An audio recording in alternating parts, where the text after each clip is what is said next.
as well. Yeah. And yeah, it's all good. So one person said yes, that's great. So welcome everyone to another monthly webinar with myself and Grant, A Tale of Two Dentists. This month we've got someone very amazing. I've known this chap, Tony Kilcoyne, for some time now. We've met a few times on events and showcases and things where I've been talking and he's been talking. We've never had a chance to have a chat like this before, so this is really nice for myself as well. I was on his website and I was going to introduce you, Tony, and I've looked at your CV, and if I say everything on your CV on your website, we'll be here for the whole hour. But it really does go. I mean, you've got experience. I keep adding. There's always seems to be another line every year. I know, somewhere, you know, and it phenomenal. It just grows. I think everyone knows a lot about you, so you don't really need any introduction. But it is a phenomenal CV. I was like, it just doesn't. It just goes on and on. So that's fantastic. So welcome, Tony, to A Tale of Two Dentists with myself and Grant. Thank you for being here. And we're just going to fire away. I think Grant's got lots of questions lined up for you. And to everyone out there, thank you for joining us as well. In the chat box, or there is a question box as well. You can fire away and ask any questions in there. If you just go on the bottom and take Q&A, you can ask questions in there, or you can ask questions in the chat box. So feel free to type any questions that you want to ask. Yeah, and I just say there's no such thing as a silly question, and I'm not claiming to know the answers to everything, but I usually know where one might find those answers. Or if you want next week's lottery numbers, yeah, I don't know that, but you know, as always, you can do your own research and play the odds. But there are a few silly questions, like for instance, who is Pierre Foucard Academy? Who is what? You're a fellow of the Pierre Foucard Academy, is that Pierre correct? Fouchard Academy.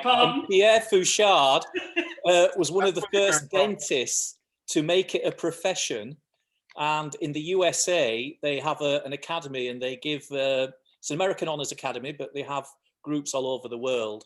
And they just give honors occasionally to people who they think have done something different or exceptional or pushed at the boundaries. But it's something I never asked for or joined. They just contacted me out of the blue and said, probably like you, Jazz, oh, we've looked at your CV. You seem to be quite busy. Well done. But what's nice is it's an American Awards Academy, and I do actually visit dental schools in the USA and so on. And in New York and we'll get onto that later. New York and Philadelphia you go to, don't you? Is that right? Philadelphia, New York, Chicago, Texas, California. I mean, the USA, it's a bit like saying the United States of Europe. You know, every state has a different characteristic. And even if you qualified in one state, you can't necessarily work in another. Yeah. Because you have state board restrictions, not just qualifying and getting a license to be called a dentist. Then you have to get state board approval to work in that state. There's about 24 states that, you know, work together as a conglomerate kind of thing. But, you know, that's only about half. So, I mean, that's a whole new system over there. What's interesting is the dentistry doesn't vary that much, but the culture, the attitude, the public awareness and perhaps appreciation of what we can do does differ. And sometimes that makes me ask, why is that? I mean, my classic example is, you know, if you went down, when we could go into shopping malls and things here, when you go into a standard shopping mall, if you stopped the first 6 people and said, what do you think floss is, and not mention dental at all, it could be the name of a pet, it could be candy floss, and maybe 2 out of the 6 might mention dental floss. Whereas you do that in the States, 5 out of 6 will ask you, well, which kind of floss? You know, waxed, unwaxed, super floss. You know, they just reel it off. All right. Even in poor areas, they're relatively well dentally aware. They have a high appreciation of dentistry and its quality of life. They think our dentistry is quite crap, don't they? They think a lot of things, but dentistry is right high up there. I mean, it's certainly in their top 5, if you like, aspirations in life to have good dental health. They value it in other people. And whereas I suppose in many ways, you know, the straight white teeth kind of thing, in America, you know, we might say, well, that looks false. They look like piano keys. They're too white. They want people to know they've spent a lot of money and time on their teeth, that they value that. That's almost not quite a status symbol, but it's almost like, you know, when someone's healthy or they've done a lot of exercise, they're going to wear a nice short t-shirt, you know, to show the muscles and how fit they've got. And, you know, they almost see it like that they're showing, look, this is the effort I've put in. I'm serious about being dentally healthy or medically healthy or physically fit or whatever. And they don't see it as kind of, you know, bragging or whatever. We've got this British reserve of, you know, we don't like, you know, you're allowed to say you're so successful to a point, but if you overdo it, it's almost like people start getting jealous or mean about it or snidey. So we have these sort of unspoken cultural rules, whereas in America, because they don't have the class system or anything, they've just started from scratch. All they have is money, hard work, success, and they measure things that way.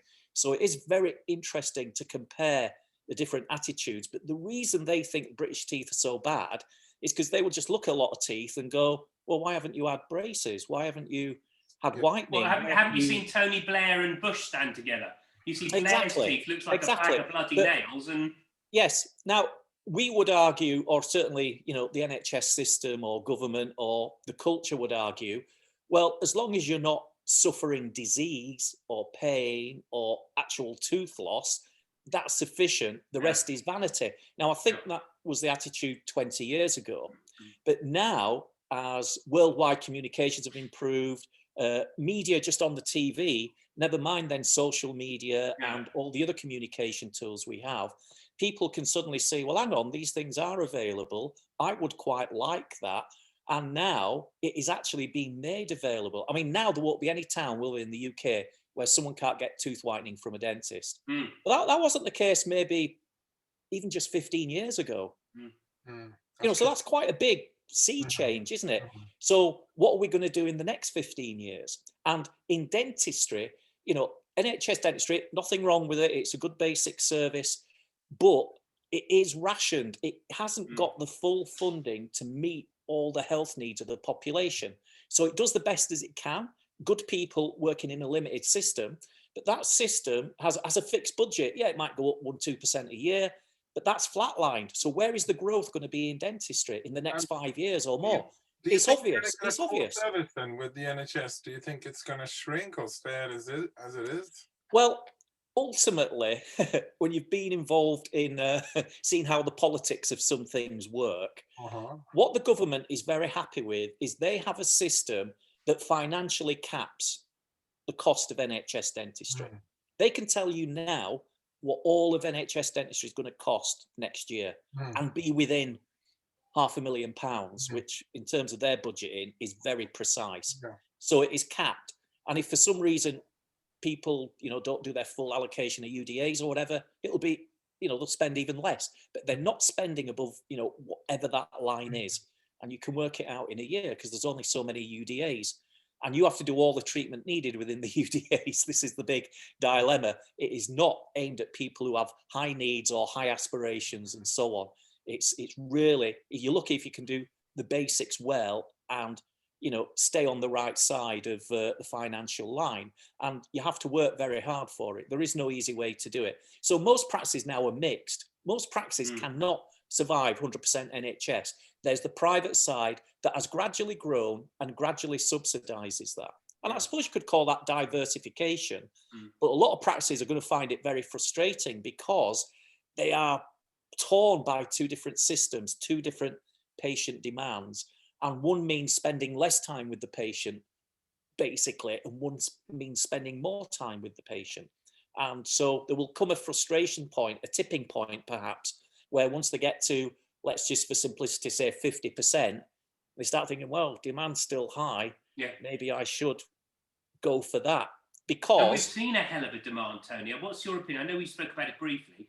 What's your opinion of the reasons why there's been such a massive, massive demand for private care in the last few months, and your thoughts on the future and how we go through the next few months or 6 months to a year as we come through COVID and into the recession, whether there's going to be a recession? What's your feeling about the private and NHS mix there? So there was demand for private options was growing anyway. Now, of course, because that got paused for the first 3 months and then we all had to catch up with emergencies and so on. There's now not just been that extra year of growth to catch up on, there's also pent up demand coupled with people being, restricted and huddled in their homes, or not spending it on a cruise, or not spending it on a car upgrade. Yeah. I mean, the big joke with the car in our household now is how many weeks to the gallon do you get out of your car? Because really, compared to what one used to do, it's like, oh gosh, I'm going to have to fill up the car at end of this month, blimey.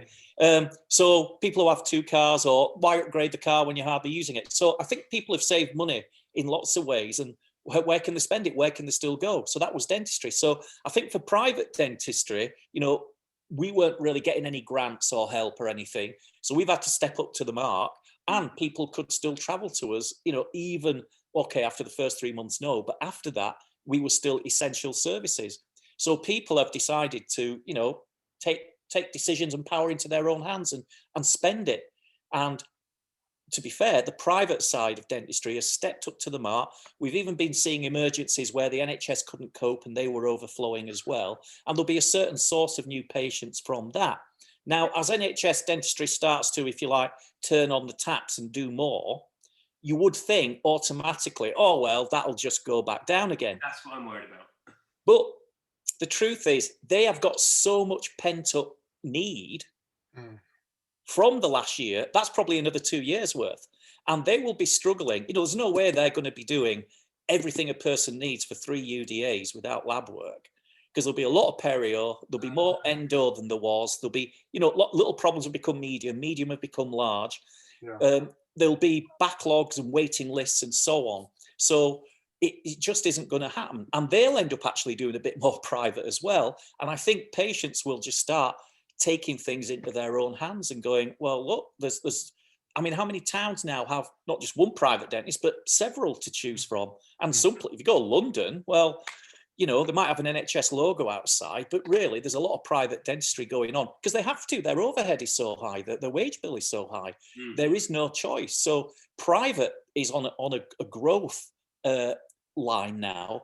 And I think actually the public are going to realise, oh, well, hang on, NHS will do the basics and it'll do the best it can in the circumstances. And in some practices where they have a high UDA value, yes, they can afford to do some more advanced cases. But there's some practices out there, they're going to struggle with this even 45% target, because they've got... And I know you don't mind speaking. I'm glad you brought up the target.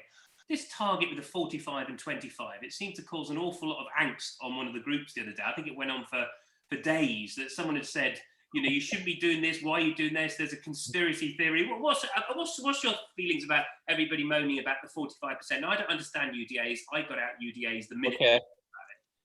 Well, if I had to explain UDAs... no, don't do that. I can do it very quickly. Oh, go on.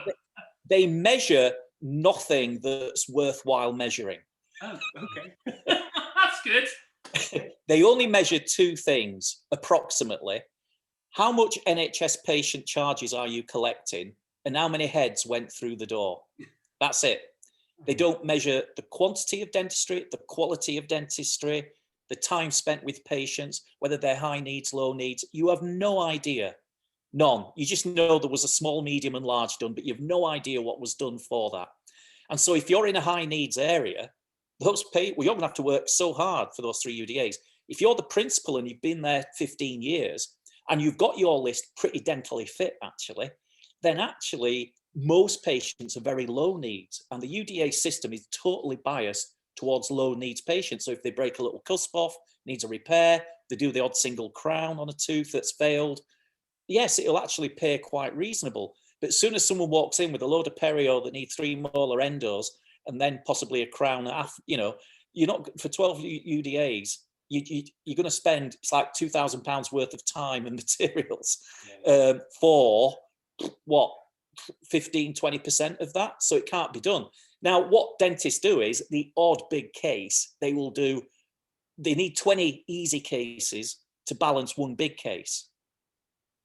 And so in theory, it can be done in the right kind of demographic. You can make the books balance. You work hard at it, but you can do it over time. However, if you're the new dentist coming in, you're seeing all the new high needs patients with pent up demand for the last year or so. it's going to be an absolute nightmare. It just cannot be done.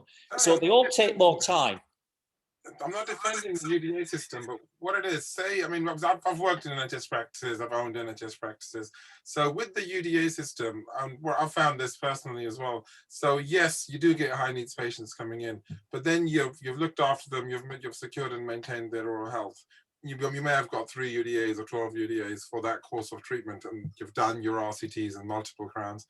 But then when they're coming in every 6 months, you have secured and maintained their oral health, and that's when it starts working. So it does work in the long term, but I agree with you, totally doesn't work in the short term. So it is good for principals, NHS principals, where they've had that list, and they've had it for a while. And for those that have concentrated on health, so you're right, they start with someone that was a bomb site perhaps and saved it up for years, haven't been for years, and you gradually walk them there. Then if they keep becoming a loyal patient, of course, you know, then does pay. And in fact, when you value practices, you talk about goodwill, which is actually the patients who will come back. So they're the ones that, whether you're private or NHS, they're the ones that give you future value, really. So but the 45% target grant was because, you know, everything took longer. There was fallow time. You're wearing the extra PPE. You got to check people before they come in. Everything just took longer. So if it takes twice as long, obviously, if you're using every surgery, you can only see half the people. So this is why I think 45% came about as a, now we got fallow time down to not being an hour between everyone. And there are ways to reduce and mitigate that. Now they feel the 45% target is possible. And of course, in some practices, it will be. In others, they're going to really struggle. And the problem with that is if you go down to 36%, you actually then breach the whole thing and you just get paid per UDA. So it's not then, say, 35% of the whole contract value. It's then, oh no, we totally switched the measurement to UDAs. And if you're not even hitting 35%, wow, you know, your overhead, can you run a practice for 35% income? You just can't do it.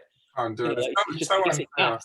We have a question on fallow time. What's your opinion on fallow time? And do you think it's here to stay after the 21st of June? Now, fallow time's interesting for 2 points of view. One, it is based on theoretical risk. There is no proof that anyone's caught anything in a dental practice from, if you've got high volume suction and so on. So all these extra mitigations are there to actually cover even the theoretical risk. So any infection control should always do what the science says, and then a bit more of a buffer, you know, a safety buffer. And then if something's not quite right on one thing, you're still above the safety line. It's just that you're close to it, but you're still above it. I always describe infection control as, and there's several margins of safety. So if one drops, you know, you're still pretty good. Certainly better than going to visit a supermarket or even, dare I say, hospitals and medical practices. So what we do, we have very high standards. So we have several levels of extra mitigation. So I think with that attitude, this is why they went for the hours fallow time and all the rest. And then they gradually said, well, if you do this, you know, evacuation of the air in the surgery 10 times an hour, now you can bring the fallow time down because the theoretical risk is reduced even further theoretically. Will it still stay after 21st of June? That will be a political decision. There might be some science, because there's now some more studies coming out to show, even with high volume suction, you reduce aerosols just completely, just with high volume suction by 90%. So we're not even saying and rubber dam and everything else. And there's nothing to prove that. See, if you think what comes out of our handpiece is already treated water for Legionella and stuff. It's basically, you know, distilled water or disinfected water. So for that to hit saliva and then make an aerosol that is so concentrated in virus to be infective, it's a theoretical possibility, but there's actually not been any cases of it. And what's really interesting, even worldwide, where they don't have fallow time, is the dental teams, the dental patients, there are no clusters of cases happening. So I suspect the science will eventually say, no, you don't need fallow time, unless you're treating a particularly high-risk cohort in a UDC or something. But will that be by the 21st of June? I don't know. But I think the trend will be to reduce further or get rid of it completely. Tony, how did you manage to become the spokesperson for, as you know, I'm into the marketing side of things. Now, I'm not saying you didn't do this, but you didn't take your clothes off on Instagram or have the tanning and the long fingernails, but you seem to manage to explode everywhere. You're on TV. I Googled you and you've been on Good Morning Britain. I mean, you've done it, and you've done it the old way, haven't you? You've managed to get there without relying on Instagram, Facebook. So how did you manage to get where you are without relying on the social? Well, I didn't think, oh, I'm gonna get myself on TV next week. So basically, I would write commentary. I would, write to my MP, and then I would start campaigning. We started the Telegraph letter, for example. And I mean, can you imagine being able to say, hey guys, I can get us a slot beginning of January, after every New Year, Telegraph letter, who wants to sign it with me? And, we can highlight what are the problems in dentistry that need to be addressed. And it started off with 100 signed it with me, and then 200, 300, 400, and sometimes it went to 1,000. And the Telegraph loved it. And what I know about the Telegraph is, it might not be the most popular. It's not, in terms of sales, it's not the Daily Mail or the Sun or something like that. But it gets in front of all the civil servants and the politicians. And that's the target audience. That's who we want to know. Dentistry's problems are not going away. So I think the first time we did it, the Telegraph, for example, was impressed by that. The media will often look at what the other media are reading about, writing about, or reporting, and so on. And because every New Year, it's like, okay, we've done, the fireworks in Sydney and London or whatever there was or wasn't this year. Right. But there's usually a bit of a lull after New Year. So I did time that, as it so happens, perfectly. We're a bit news lacking. What can we talk about? Oh, look, there's dentistry. And nearly every time it generates more media. And then if there's some human story that the media connect with, sometimes then they'll phone me up and say, but the trouble is, Grant, they will phone up and go, can you be on the couch tomorrow morning? Really? And by tomorrow morning, they mean 5 a.m. in makeup. Can you remember the first time you were on the couch? Which I'm in Yorkshire, so sometimes. Can you remember? I better leave now then. Can you remember the first time you were on television and on the couch? Before 2000. Nervous? Yeah, very much so. I've definitely developed a lot. A lot of people prefer recorded because it's like, oh, if you fluff or stutter or, well, they can cut that bit out and so on. Yeah. But the trouble is they can edit it how they like as well. So they can, the big worry is they'll interview you for half an hour. You think, oh, they're listening to everything I'm talking about. Isn't that great? And then they'll ask you one difficult question and you kind of go, ooh, well, maybe. And then that's the only bit they show in the interview, the bad lead-in. And you're like, right, so I prefer live. Mm-hmm. And whilst live is a bit more scary, and live, they don't tell you the question, a bit like you two guys. Yeah, come on tonight. We're not going to tell you the question, because we like to see your real reaction. That's fine. Yeah. That's what they do in live. But I learned this little trick. Now, it's just for me, so I don't know if it works for everyone else. But how many times do we explain a complex thing in dentistry to our patient sat in the chair, and we've maybe got a minute?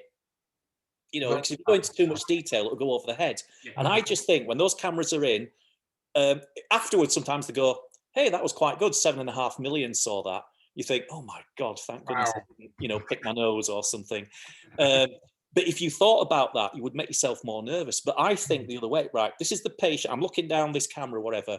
It's my patient sat in the chair. How do I explain this in a short time? What might be all sorts going on? Right. These are the main issues. These are the main problems. And if you can learn a technique of,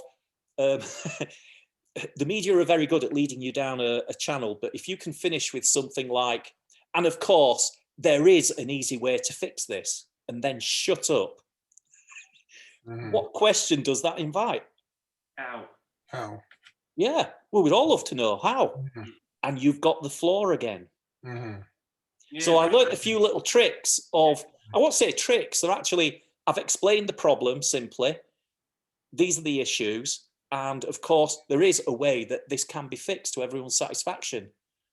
And instead of then going on and saying it, because then they'll cut you off for time, suddenly it's like, oh, instead of asking this other question I had down, I'll ask, well, yeah, how? Tell us. The listeners, the watchers are really interested in how. And again, you've probably got another 30, 45 seconds to make your point. But what they nearly always do is let government have the last word. And so there's this, again, there's kind of cultures and rules in the background. So government will go, yeah, we'll only come on or make a comment if we're allowed to have the last word. I know. Oh, yeah, yeah. So, of course, the trouble is you don't quite know what they're going to say. And it'll usually be, well, we've done a satisfaction survey in Warwick that's, says everything's great or whatever. So they make it. So I've now learned to put in something like, and you'll probably just get some government spokesman saying it's all right, really. That what they actually are doing is ignoring the problem and they're just stuck in denial. And there was a couple of times when, well, thank you, Tony Kilcoyne. We have a statement from the government that says everything is all right. Well, that happens all the time, doesn't it, on the news? It does. But when you know that, Jazz, then you can start to, work on it. I think some of the media people kind of liked the relative clarity, some direct answers, and the fact that, this guy isn't sort of being pushed around by the government, or he's not falling for the spin, or he's telling us, and the public, hey, there's another side to this that you're not getting to hear. So I think it's just grown from there. But yeah, I will just get a phone call now saying, and it's interesting, now I get there's this dental story. Tony, just tell us, what are the two sides to this? Where should we look for the answers? And so now I'm actually on telly a bit less, but I'm in the background more, giving them the actual background story to look at and to give the fair side of the profession, because so often it's only when a problem occurs they get interested. I mean, talking about problems, we can't get off this webinar without asking you about the BDA. So how far and how much can you talk? What's happening there? And is there anything that you can sort of fill in? Yeah, well, I mean, all I would say is for the BDA, look, it's a members organisation. They actually own it. They vote people in. The BDA's purpose is for, yes, the members directly, but also the wider profession, and indeed what's in the public interest too. In fact, in their articles, they are there to promote oral health, in a wide sense. So, it's a big ask, and it's one of those strange bodies. It's both a charity and a trade union and a members organisation. It's all those things. It's trying to be everything to everyone, and that's not an easy task, to be fair to them. But as you know, I've had some concerns. I've whistleblown about them. There's an investigative process going on, so I can't comment anymore because it's only fair to let that run its course. But I do want everyone to know I'm not doing it as some kind of, I don't know, I'm just being mean and trying to be rotten or break the BDA, or I'm not anti. In fact, I'm very pro BDA, but I do believe things need to change. The world has changed. We're in the 21st century and we have to adapt quite quickly. So I want to help the BDA do that quicker than it might otherwise find its own feet. And whilst I might upset a few people, that is definitely not my intention. My intention is to make the BDA better and stronger. And I'm sorry if I have to, ruffle a few feathers to do that, then I believe that is in the best interests of the profession to do so. But I don't want to break it. I want to fix it. Good for you.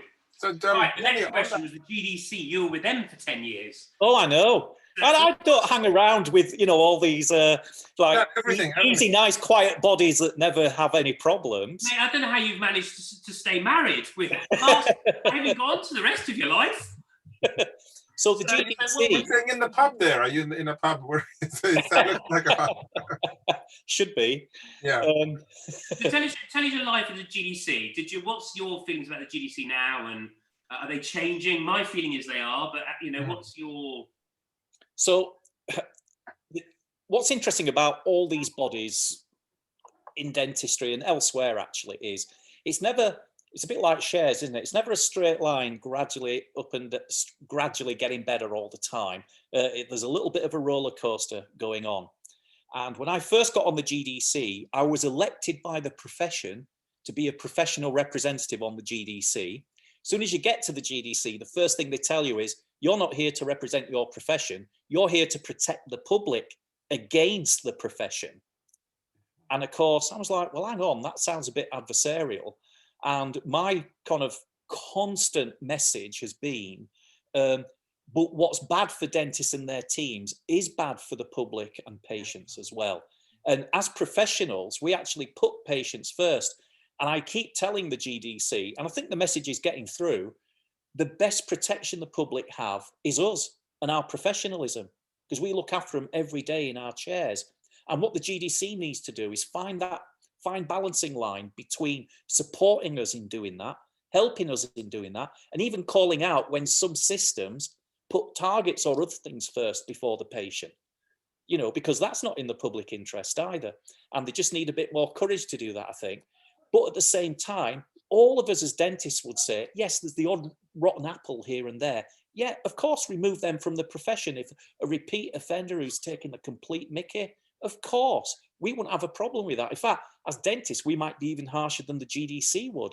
The problem with the GDC is, as soon as someone's called a dentist, there's an apparent bias to think, oh, right, well, what are they doing wrong? What problems can we find? Let's get the records. Let's see what's not perfect. And suddenly there's a yardstick of perfection being used. And really, we need to go more like the airline pilots and say, look, black box thinking, some people will need a bit of help and support, of course. They were taught clinical dentistry, not how to run a practice or other things. If there's a communication issue, send them to courses. Don't, suspend them for 3 months or whatever. Look at how things can be turned around. Society has invested a lot in getting a dentist to be registered and be helping patients. You certainly don't want to just throw that away. So a lot of people need support, need change.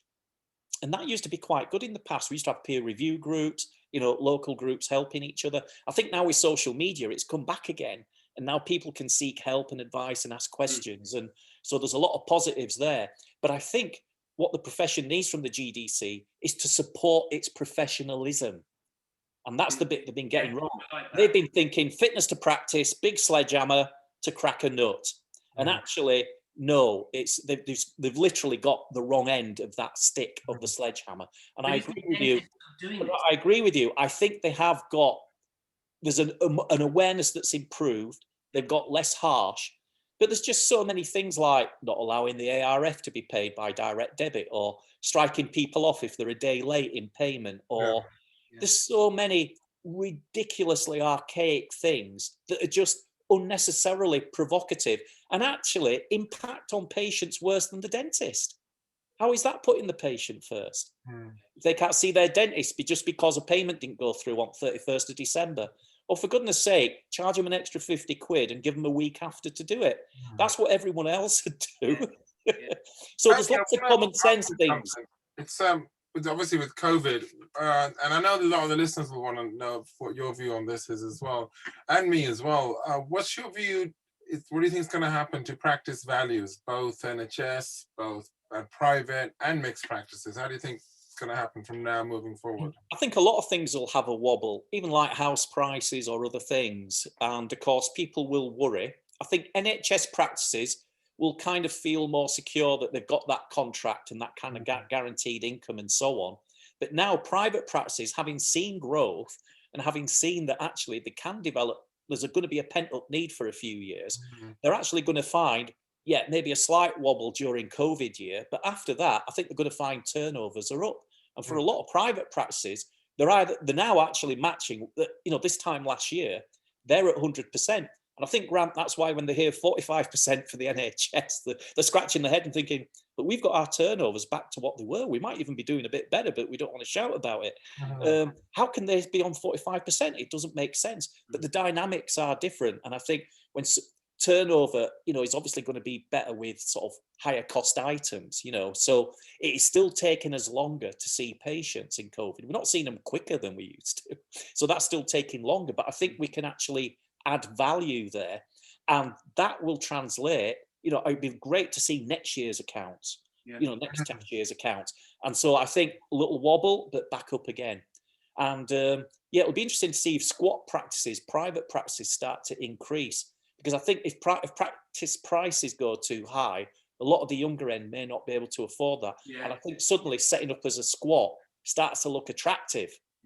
And I think, again, the private provision, if you do your homework right and go on some courses and things, actually, that might be a good way to work part-time, start a squat, build it up, move over there full-time. I could see that happening more. Did you do your own squat? I did. Whereabouts? What was your story there? How did you do? What advice would you give to these listeners about so the old type? Well, old, you're not old, but the old style before social media has still a lot to play in building squat practices. I mean, I've built a few, and I love the old style before social media. What Sure. would be your bits of advice to build a practice for the people who are listening? I think the basics are still correct. You have to have a business plan. Look at the location. Is there a demand there? Now, there might be several other dentists around, but if it turns out they're fairly saturated and there's still an unmet need there, it'll take more research than it used to, perhaps. I think that's the difference. And the cost of even the building or even leasing it, in Yorkshire, leasing's an anathema to us. It's like, you own the building. It's freehold. What's all this paying someone money and then it's not yours? It just doesn't sink in with Yorkshire. So but there's cheaper properties there, you see. So it depends. Are you willing to move or not? If you want to try and set up a private squat in London, yeah, you're going to struggle, aren't you? You're really going to struggle. You might be lucky, but gosh, you're going to struggle. Come up to Yorkshire, or Lancashire or wherever, and the space, the property's cheaper. There'll be a niche. When I set up my squat, there was already half a dozen NHS practices around, and I started NHS, but I quite quickly went private. And then I was the odd one out. But then that became a positive instead of a negative, because that was your USP. That was what made you unique or different or accessible and so on. And you grow from there. So I think there's lots of ways to do it, Grant. But I do think they will have to research better. The thing is, even if you put money into property, that's still a thing, isn't it? And it'll have value. So I think you can put a good business plan together for that. And why not work part-time somewhere as an associate and part-time and build it up? So if you have a 1-year plan, anything's possible, Grant, anything. Yeah. And are you the owner of Fast? What's your association with Fast Braces? I've always wondered. No, Fast Braces was just one of those. I was lucky, when I graduated, in fact, for finals, I did 2 fixed cases and a functional. Wow. Because at our dental school, you did orthodontics because they were ortho mad. And so now in second year, you'd be sticking brackets on, not having a clue. Don't get me wrong. Somebody was telling you where to put those brackets. And all you wanted to do was not put it on upside down. So once you realized, that's where they go, then straight wire was invented. And it's like, well, it's all built in for you, basically. The so-called proper orthodontists, they were putting the bends in the actual wires, proper beg style.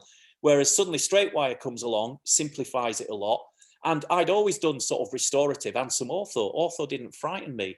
And I'd always wanted to get on one of these ortho, attachments or even do a diploma in it because they were available for GDPs. But gradually, all that disappeared. It left a big vacuum in the middle. And it kind of became, well, you either already know orthodontics and are very experienced, or you train as a specialist. There was a huge void and that got bigger. And actually, they should have provided for that. But I think it was, it's good to have this void here. It doesn't do us any harm. And instead of it staying like that, of course, like any vacuum, it attracts something in from the side. And GDPs needed this to provide it for their patients. And that's how all these different systems grew. So with Fast Braces, really, I was one of the early adopters. I went to the States. I got trained in the States. And I came back. And I was just so pleased with how well it worked, really. And I have to say, people argue about the name and is it any better than any of the systems or whatever. What I've noticed is, and you guys must be the same, when you observe other orthodontists or other people who are really good at something, what you see them do doesn't match the textbook sometimes. And you're like, well, hang on, you did this and this in the textbook. Now you seem to have gone off sideways. Oh, yeah, I've learned through my years of experience. If I do this or do that, it saves this problem or it gets a quicker result or whatever. And so actually on these courses, you're bringing all those experiences together. You're kind of learning the shortcuts without having to make all the mistakes. And suddenly you can get very good results in a reasonable time for the majority of people walking through your door. Now, the 20% you can't do that for, you refer them to the specialist. That's what it's for. I'm a specialist in prosthodontics, Grant. So that's crowns, bridges, implants, and so on. Now, does that mean that GDPs can't do crowns or bridges? Of course not. Does it mean they can't do them really well? Probably as good as me or better on some occasion. Of course they can. But when it gets complex or difficult, or there's an occlusal issue or whatever, that's what the specialist is there for, to support the GDP, not take all the work off them. You know, that is not how it was ever designed. Ortho is a completely different puppy, though, The isn't it? GDPs do the majority of dentistry, do it as well as they can. And then they've got specialists for oral surgery. I mean, can you imagine if we don't take any teeth out and refer them all to the oral surgeons? You know, it's just bonkers. So I think what Fast Braces did, I was on the second ever 6-month Smile course, Jazz. And that was in Birmingham. And that was with Anoop Mani and all those great people. And, you know, that was fabulous too. And it was a bit of a revelation because they were basically showing us how to provide for the majority of patients' simpler needs very effectively, very reliably, and with support. You see, that's the big thing. Yeah. So you weren't left alone. And Also, that's how that void filled in. I think at that time, orthodontists didn't like it because they were like, we've done X number of years of training, and they're on a 2-day course and they're treating their patients with short-term ortho, it was called then. And it was a shorter period of time. Sure. The patients loved it as well, because rather than having 2 years of treatment, they could get it done in an average time of 6 months. But you mentioned you had some tips. You got any tips and tricks that you may have learned over the years that you want to share? Would you have anything like that, Tony? Oh gosh, there's millions. Do you mean for ortho or restorative or anything? I'm really interested in ortho, for ortho.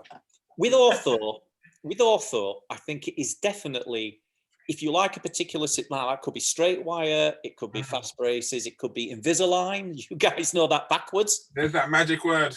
That magic word. But what I would say is try to stick to 1 or 2 aspects like that and know it really well, because you can only go so far with the textbooks or with the basic courses. And then when you speak to the experienced people, they tell you the little tweaks and tricks and good ideas, so that you can go from, and you will always start on the easiest of cases, of course. If you haven't done anything before, you start on the easy cases. But once you start getting quite fluid with that and you've learned a bit more, then you can start dipping into the moderate ones. And then 5 years later, they're like the easy cases. You can even try the odd challenging case. But instead of taking 20 years to get to that, you can do that in 5. And the way you do that in 5 is by knowing your own systems really well, really studying them, and finding a mentor or someone who's got a lot of experience and taking their advice, their tips, their shortcuts. So ironically, my shortcut tip is to find that support and experience, and you stay with one system. Don't try and do 5 different systems and approaches, because they're all too different and you'll never get to know any one of them really well. So I would say, yeah, have an aligner system and know it well, have a fixed system and know it well. And the reason I say fixed is because if an aligner, if you get a stubborn tooth, it doesn't untwist, whatever, you've tried everything, you can always go, right, remember in the small print, I said, we might have to stick some. You're the one. You're the but you can then do it, you see. So I think that's the advantage there. No, I've got to ask you a question, Tony. Your signing off is unique on anything. Where did that come from? How did it start? Yours adverbally, yes. Well, it's there must have been about a dozen posts in a row when the subject of the post just lent itself to that sign off, and then someone made a comment of, "Oh, how long can you keep this up for?" Oh, and I think that was about 12 years ago. Having the last word. Well, it wasn't right. I'm going to show them. It was just like, yeah, well, you have no idea. Let's just see. And of course, you just have to think a little bit more, don't you? But it did seem to flow. So as you can tell with this chat, I have no problem verbalizing things. So quite quickly, that just came naturally. So now it's just a thing. It's quite amusing, but it's lovely. So, look forward to it. Well, it's funny, isn't it? Because people now recognize you for it, but I didn't set out to do that. And all I would say to anyone listening is look, don't be, do your own thing, be yourself, be true to yourself when you're in front of the patients and everything. And then people will recognize you for that and come to you for that. And you don't have to try because you're just being yourself. Yeah, I'm glad Jazz asked that question because it sort of leads on to mine. I do like to have a bit of investigation into people's websites. Now, on your homepage, you have this, and you need to explain it to me. Oh, my website. Can I just start by saying my website's dreadful? I thought it was all right. But in my defense, I started writing it in 2000. Right. And I've just added bits and developed bits and all the rest. But go on. Blockchain developments and DApps for future DLT applications and verifications. The blockchain thing. Yeah, DApps. Yeah, digital applications. Blockchain. Do you know blockchain's the technology behind Bitcoin and other things? And DLT is distributed ledger technology. So that is the future. So what basically, if I use Bitcoin as an example, imagine if I give you £5. That £5 will say, this came from Tony Kilcoyne, it went to Grant. Grant gives it to Jazz, and that £5 that you take off Grant, it will tell you where it's come from, which is me. Yes? So you'll go, oh, I know that's a genuine fiver because I know its provenance. It's been here and it's been there. So there's only one of these fivers. Now, Bitcoin is the same, except there's only ever going to be 21 million of these fivers, 21 million Bitcoin, and every single one or part of one will be traceable.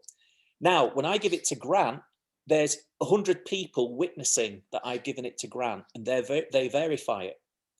And that then gets locked in to this blockchain, this ledger that records that. And so that fiver, wherever it goes, and this is a public ledger. So me and you, Grant, Jazz, we can download every Bitcoin transaction there's ever been. And it'll take about 22 gigabytes on your computer. And we can see where every Bitcoin or part of Bitcoin has ever been, has ever gone to, and where it sits now. So in that sense, it's fully transparent. You don't need banks or anybody else to record this. This is in the public domain. The miners maintain it, and every time there's a transaction fee or whatever, that's how they get rewarded. So, and it works through mathematical formulations that are uncorruptible. So for that fiver to be passed to you and then be put on the blockchain, it has to be witnessed by many, many people. And then a mathematical formula happens that then that can't be reversed. So that is distributed ledger technology. Now, it can be used in finance, so that's Bitcoin. I went to a blockchain summit at Olympia Stadium 2019 just to see what this was all about. I'd already been interested in it in a few years because I thought, oh, there's a few applications here I think it would be useful for.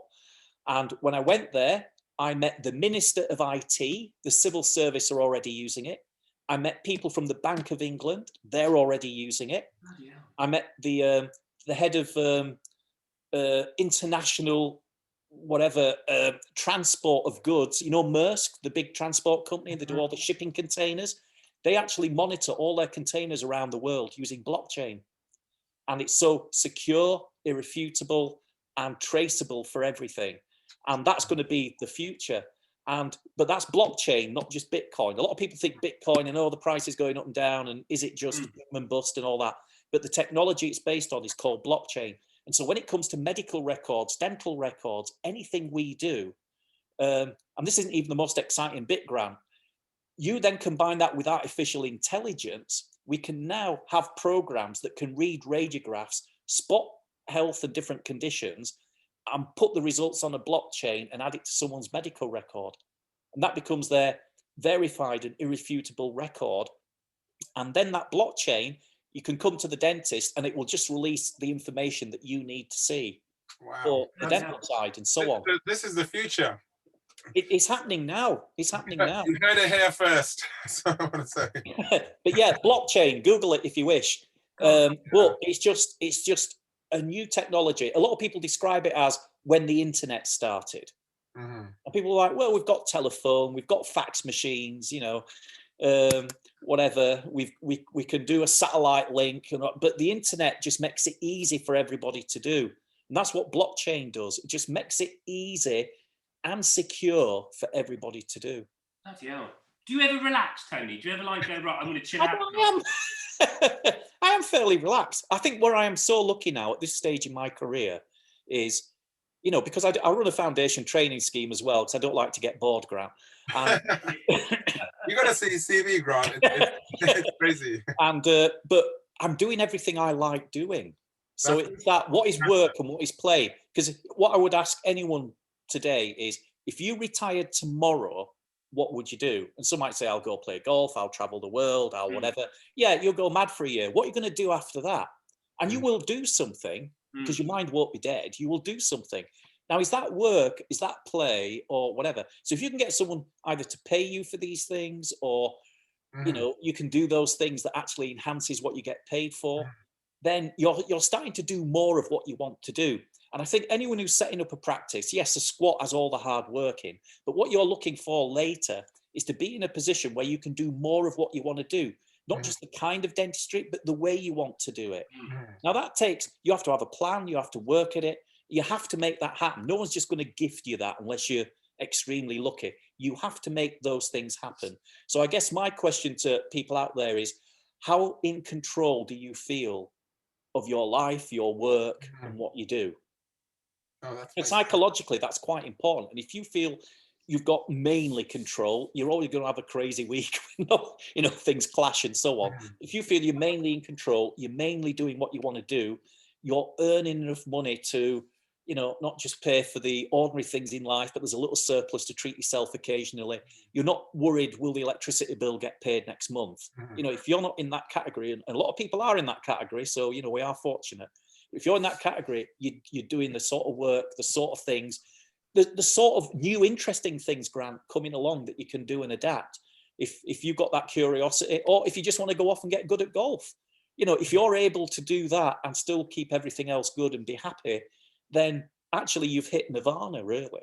The rest is detail. Tony, how many clinical hours of dentistry do you do a week? Is it like, does it vary? Well, normally today I would do 12 hours, but I just came home early for this. So I would do 9 till 9. 9 till 9. Wow. 9 till 9 on a Monday. And then through the week, I tend to do sort of 9 till 3 straight through. All right. Okay. Now, I don't have a break, but my nurses will, and they'll, you know, swap around and so on. And then Friday tends to be a teaching day, because I run foundation training and so on. So, you know, when people say, look, actually you can work 4 days of the week, and you might not cram those days, but you might be fully busy in those days. But then you've got Friday and Saturday and Sunday. And then they say, look, spend a day working on the business or doing something you like or whatever. And so, you know, that's a good work-life balance, isn't it? That's You right. know, compare it to doctors doing shift work or whatever. You know, this is, we're okay in dentistry, really. So, but what happened was, I won't say I got bored, but I got an opportunity to do some teaching on the Friday. So I did that. Oh, excellent. And I kind of got hooked. I love I teaching. liked it. I thought I didn't know how I'd be, but I liked it. Yeah. So I liked it. And so then that sort of took me down that direction. But what I found was, you know, when they say change is as good as a rest. So I won't say the teaching bit's easy. It's got its own demands, but it's not like practice. So both of them, it did feel like I was doing a 4-day week, really. So what I do now is those little extra hours then in the afternoon, I work on my business. Oh, I see. So I'll do, you know, 9 till 2, 9 till 3 clinically, and then 2 hours on the business. And again, I train, I delegate. And as you guys know, delegate don't mean abdicate. It means empower someone else to do it as good as you or better. In fact, because they're doing it all the time, they're now better than me at lots of things. And I'm very happy with that. But again, that takes an initial investment, doesn't it, of time, money, training, to then get the gains later. Same with setting up a squat. Initial investment, your income might even go down a little, but that's so it can go up later. And more importantly, go up by doing things better. How did you manage to keep a practice going? And you did the anti-doping in 2012 in the Olympics. Yeah. Well, spinning? Obviously, a lot of self-sacrifice, Grant. I mean, yeah, absolutely.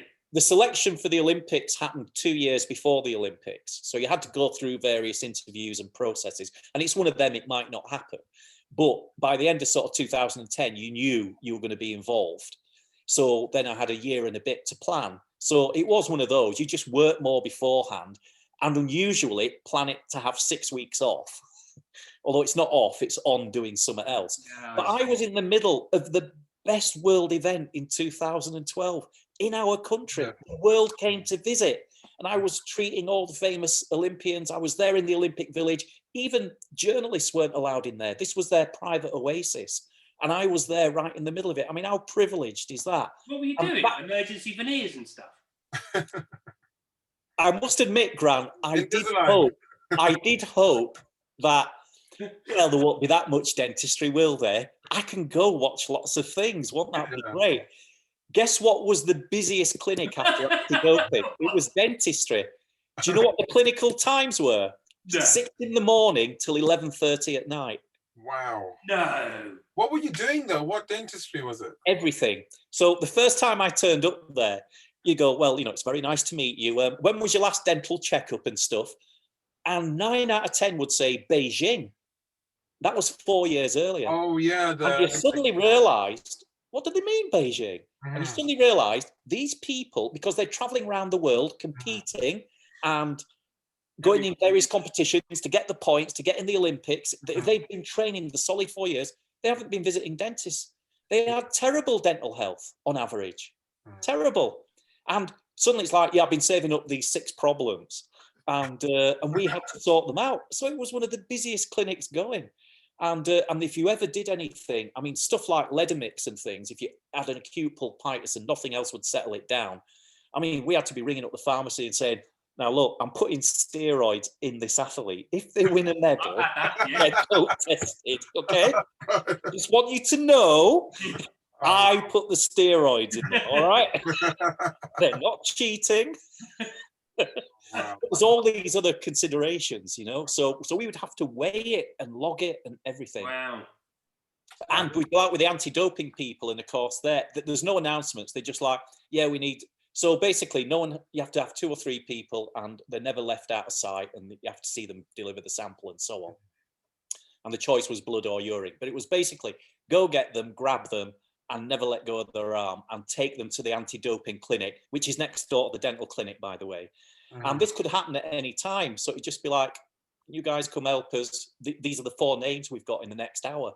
And they just have to go find them, and they just snatch them from wherever they are. Say, right, you're coming for a doping test now. What a life you've had, Tony, eh? Yes. Well, look, opportunities come along, guys. This is all I'm saying. And sometimes, yeah, you go, should I, shouldn't I? I mean, you could think, how much money am I losing not working for 6 weeks or whatever? But I just thought, you know what? I'll just save up all my holiday and I'll do that, and it'll be a lifetime experience, and I'm never going to forget. I mean, look, we're talking about it now, and it's ages ago, but I can't explain to you what a fantastic positive atmosphere it was there. It was just amazing, really. All different people from the world. Yeah, that's right. All getting on, all being friendly. Sport transcended all the politics and wars and disagreements around the world. It was such a privilege to be there. And now I realise that I'm so glad I did that. Why was I thinking, this is crazy? I'm spending a lot of time preparing and crossing off 6 weeks and all the rest. I did get to see some things as well. It wasn't all work, but again, it's work, but it's what you wanted to do. And I enjoyed that. So yeah, best decision I made, really. Wow, fantastic. It's been an amazing hour. It's gone past so quick. Oh gosh, it has, hasn't it? I was actually thinking we're getting warmed up now, guys. Let's get with the hard questions. Come on. No, we asked him all the difficult ones. We got to the BDA and fast braces. Yeah. Well, look, the thing is, and you guys are the same, aren't you? You're always sort of, pushing at the barriers. What more can be done? How can it be done better? How can we, be a bit more patient focused? And that gives us the job satisfaction as well. Ultimately, that's why we're here, really. And some of us are a bit louder than others, Tony. Maybe you're a bit louder than me. I'm not sure. No, there's we all work in different ways, and we'll all have different styles, Grant. I like your style, though. I like it. I love it. It's amazing. You've got a very good style, very confident, and I know I asked about the signing off. That's like everyone knows that's you. It's amazing. It's funny how things develop, but I guess you can all develop your own little unique niche, and whatever that is, really, So it's not for me to tell people what to do or how to do it. But number one, just be yourselves. Be honest with patients. Develop yourself, and patients, I think, are very good. They can tell if you're interested in them. And there's that old tale, isn't there, of rapport. I mean, I went off and I've done psychology and stuff as well. And what always amazed me about that is you can develop rapport with someone within 5 seconds, the first 5 seconds. Is that make a good first impression, isn't it? You got 5 seconds, and it makes you realize the body language, the tone of your voice, all that is more important than the actual words. Oh yeah. And so be prepared, ready to receive that patient, greet them. I'm here to help you. How can I help you today? So pleased to see you. I'm here to help you. What can I do? And suddenly they're like, oh, they're with me. And that, it can just turn like that. Because it is so hard for our younger generation. Maybe they haven't had many years and a long list of established patients. And they have to sort of develop this trust and rapport straight away. And I think that is a thing that the dental schools need to work on more as well. I've always said dentistry is a people activity first. I always say patients don't care how much you know until they know how much you care. That's a nice way of putting lovely. it, isn't it? It almost sounds like poetic. So are you going to say yours poetically, Jazz? Yeah, there we go. Yours poetically. And Tony, before we go, you've got to say one of your endings, because I personally have had a lovely time. Lovely to meet you as well, finally. But I want you to end tonight with one of your, and you've got to think fast on your feet now. One of your signing offs. It's the best. Well, I think most words you can adapt to it. So sort of yours continually. Oh, I love that. I love that. Fantastic, Tony. Now, thank you very much for coming back from the practice early as well and taking the time out to speak to us. No problem. My pleasure. Been absolutely fantastic speaking to you, and I'm sure we'll meet again at one of the shows when we're speaking together. That'd be awesome. Well, yes, if the lockdown eases a bit, more vaccines get out there, who knows, even by autumn. Yes. Fingers crossed. Fingers crossed, everyone. Thank you, everyone. Have a wonderful evening. Thanks, guys. Been a pleasure. Thank you. Take Bye care. now. See you, Jazz. See you, Tony. Cheers, mate. Cheers, everyone.